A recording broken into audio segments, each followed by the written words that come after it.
आपने बहुत सारे वीडियोस में सुना होगा कि आपको अगर कोई प्रॉब्लम है, आपको कुछ ऐसी सिचुएशन है जिसका आंसर आपको नहीं मिल रहा है, तो आप भगवत गीता खोलो और रैंडम पेज खोलो। उस पर रैंडम जो भी श्लोक आता है उस श्लोक का अर्थ अपनी सिचुएशन से कनेक्ट करते हुए पढ़ो, आपको आपकी प्रॉब्लम का सोल्यूशन मिल जाएगा।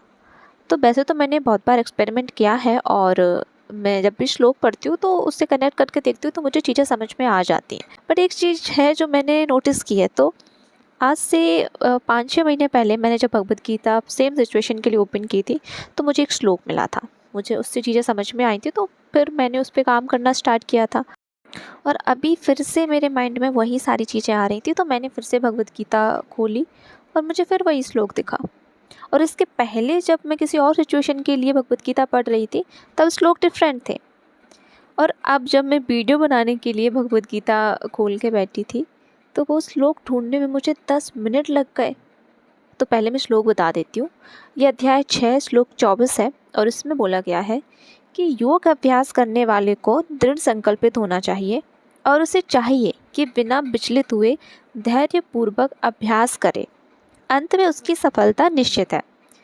उसे सोचकर बड़े ही धैर्य से इस मार्ग का अनुसरण करना चाहिए और यदि सफलता मिलने में विलंब हो रहा हो तो निरुत्साहित नहीं होना चाहिए। ऐसे दृढ़ अभ्यासी की सफलता सुनिश्चित है। उसमें एक एग्जाम्पल दिया है कि जहाँ तक संकल्प की बात है तो मनुष्य को चाहिए कि वो उस गौरैया का आदर्श ग्रहण करे। तो एक गौरैया होती है, वो ना उसके अंडे समुद्र डुबो देता है। तो अब समुद्र इतना विशाल, गौरैया इतनी छोटी, लेकिन फिर भी वो क्या करती है, समुद्र के पास जाती है और अपनी चोंच से समुद्र का पानी निकालने लगती है। तो ये देखकर बाकी सारे लोग बहुत हंसते हैं उस पर कि यार क्या कर रही है, इतनी छोटी सी तो है और ये कैसे कर सकती है। बट वो फिर भी लगी रहती है। तो क्या होता है कि वहाँ पे गरुड़ जी होते हैं, उनको उस पक्षी पर दया आती है और वो समुद्र को आदेश दे देते हैं कि उसके अंडे वापस कर दो। तो समुद्र ऐसा कर देता है।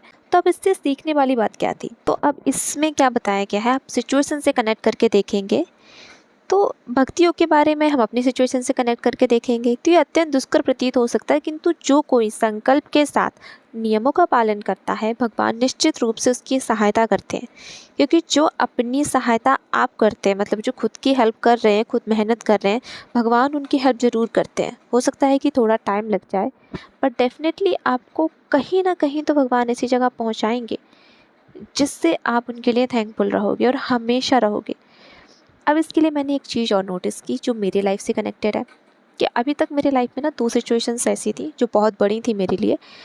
और स्टार्टिंग में मैं उसके लिए बहुत फाइट करती रही खुद से कि मुझे चाहिए है, वो चीज़ चाहिए है। तो जब तक मैं उस चीज़ में बिल्कुल लगी रही, मतलब कनेक्टेड रही, तब तक वो चीज़ें मुझे नहीं मिली।